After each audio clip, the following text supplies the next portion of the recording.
Patriot Mammootty Mohanlal ഒന്നിക്കുന്ന ചിത്രം ഒരുപാട് വർഷങ്ങൾക്ക് ശേഷം 2020 ശേഷം വളരെ പ്രാധാന്യമുള്ള രണ്ടുപേർക്കും മമ്മൂട്ടിക്കും മോഹൻലാലിനും നല്ല പ്രാധാന്യമുള്ള ചിത്രം സംവിധാനം ചെയ്യുന്നത് മഹേഷ് നാരായണനാണ്. ഇതിൻ്റെ ഷൂട്ടിങ് ഡിസംബർ ലാസ്റ്റോടുകൂടി തീരും. മമ്മൂട്ടി മോഹൻലാലുമായിട്ടുള്ള കോമ്പിനേഷൻ സീനുകളൊക്കെ ഏകദേശം തീർന്നു. ഇനി മമ്മൂട്ടി, കുഞ്ചാക്കോവൻ, ഫഹദ് ഫാസിൽ, നയൻതാരയായിട്ടൊക്കെയുള്ള കോമ്പിനേഷനൊക്കെ ഉള്ളു ഇനിയും ഉള്ളത് പടത്തിൽ. എന്തായാലും ഈ സിനിമ ഒരുപാട് പ്രതീക്ഷയാണ്. കാരണം മമ്മൂട്ടി, മോഹൻലാൽ, ഫഹദ് ഫാസിൽ, കുഞ്ചാക്കോവൻ, നയൻതാര, വലിയൊരു സ്റ്റാർ കാസ്റ്റ് ഉള്ള ഈ അടുത്തിടെ ഒരു പടം വന്നിട്ടില്ല. അത്രയും സ്റ്റാർ കാസ്റ്റ് ഉള്ളപ്പോൾ അത്രയും പ്രതീക്ഷയുണ്ട് ഈ പടത്തിന്.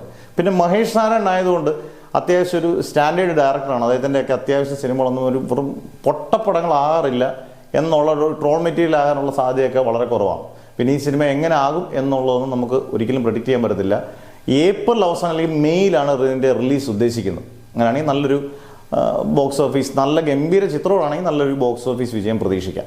എന്തായാലും പാട്രിയോട്ടിൻ്റെ ഷൂട്ടിംഗ് ഒക്കെ തീരാറായി. മമ്മൂട്ടിയുടെ ഒരു 8 മാസത്തെ വിശ്രമമാണ് ഇത്രയും ഡിലേ ആയിപ്പോയത്. അത് സ്വാഭാവികമാണ്. അല്ലെങ്കിൽ ഇതൊരു പക്ഷേ നേരത്തെ ഷൂട്ടിംഗ് തീർന്ന് എനിക്ക് തോന്നുന്നു മാർച്ചിലൊക്കെ ഇറങ്ങാനിരുന്നതാണ് ഈ സിനിമ. എന്തായാലും ഒരു ഗംഭീര വിജയമാകട്ടെ നമുക്ക് ആശംസിക്കാം.